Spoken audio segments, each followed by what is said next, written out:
હું કોઈ સજેશન આપવા માટે ઉપર નથી આવ્યો.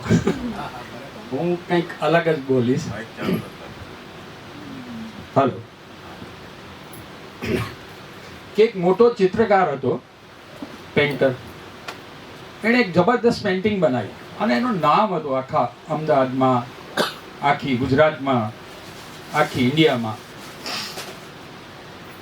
એનું નામ હતું એટલે એને ખબર હતી કે મારી આ જે પેઇન્ટિંગ છે બહુ મોંઘા ભાવમાં જશે કે આમ તેમ. એને એક દિવસ એવું વિચાર્યું કે આ પેઇન્ટિંગને હું એક મ્યુઝિયમમાં રાખું અને જે સારા સારા બીજા પેઇન્ટરો છે એને બોલાવું અને કહું કે આમાં જે જે તમને ભૂલ લાગે ત્યાં તમે આ પેન્સિલથી રાઉન્ડ કરો.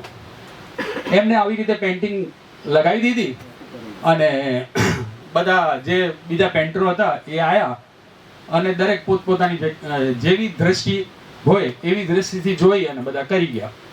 સાંજે જોયું તો એ આખો ચિત્ર જ ગલત હતો. આખો ચિત્ર જ ગલત હતો.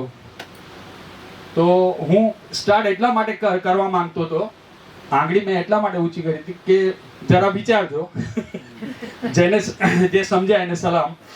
બીજું કે કોઈ બી વસ્તુને જોડવા માટે નરમ થવું પડે છે. લિક્વિડ નરમ થવું પડે છે અને એને જોડી રાખવા માટે સખત થવું પડે છે. લાઈક અ સિમેન્ટ કે પિલર બનાવો તો એકદમ નરમ થઈ જાય છે, પછી સખત થઈ જાય છે. લાઈક